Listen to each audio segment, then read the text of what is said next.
wrong way.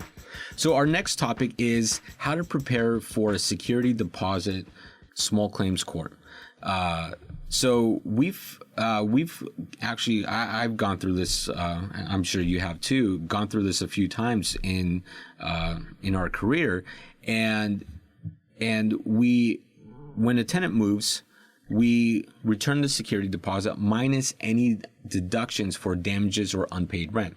Now, in some cases, you have tenants that will want to dispute it for one reason or another, and depending on if an agreement cannot be made on that dispute, the tenant does have the right to take the landlord to a small claims court and argue why they want the full deposit or a portion of that deposit back.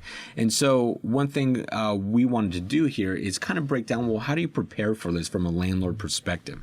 And so the number one thing I think you need to have is documentation on the entire move out. So you need to have your photos from when the tenant moved in.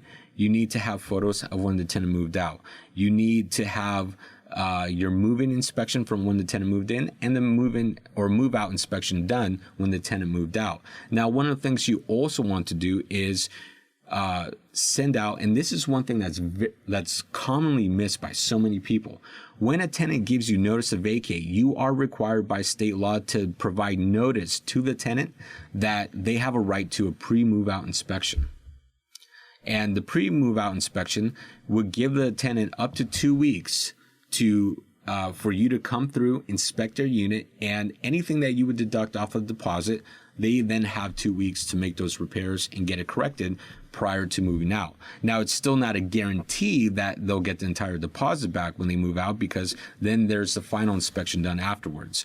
But it gives a tenant notice that they have a right to pre-move out inspection. Failure to give a copy of that notice, the tenant can argue to have the entire deposit returned back to them, and they'll win. These little things that we're talking about are loopholes that tenants' rights or attorney tenants' rights activists will use to exploit whenever the tenant does decide to take you to small claims court because they're disputing the charges you placed or deductions on their security deposit.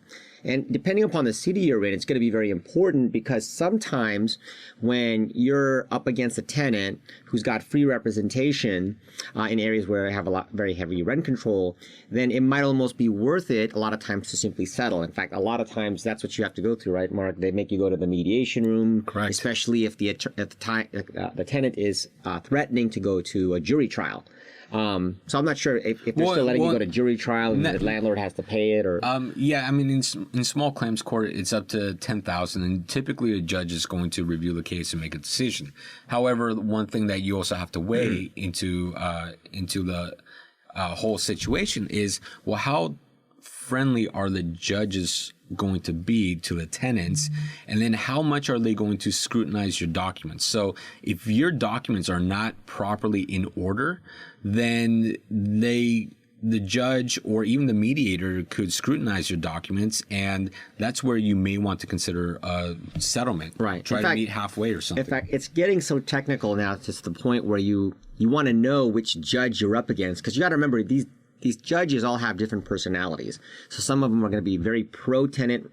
Some of them will be more moderate and actually apply the law. But I mean, we even had a case where we saw very easily the judge broke the law, forgave the tenant multiple times, even though just cause was in place, caught their attorney lying, said out loud to their attorney that you don't have to lie to me, and then proceeds to rule in favor of the tenant. So, you know. Yeah, so you just never know how the actual trial will go. So you typically, as much as possible, want to get it settled beforehand. So unless you have an ironclad case where you've got everything documented, everything was done properly, then you really want to consider some kind of settlement. Try to come to an agreement with the tenant prior to going to court. Now, one thing to also keep in mind is going back to actual documentation. So you want to make sure you have photos. You want to make sure you had the proper notices sent out. But what if the tenant argues they never got that notice?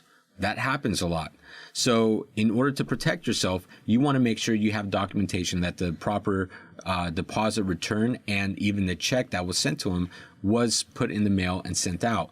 Now, how do you provide proof on that? Well, I always recommend people to get a certificate of mailing when they go to the post office. Some people like to do certified mailing, but the problem with certified mailing is that if the tenant refuses it, it will get returned back to you, and technically it was never received by the person. So always do a certificate of mailing, because there's no requirement for the person to accept it or no signature. The post office, however, guarantees it gets to an address provided on that notice of the certificate of mailing, and that holds up in court, and that is another very valuable tip for everyone.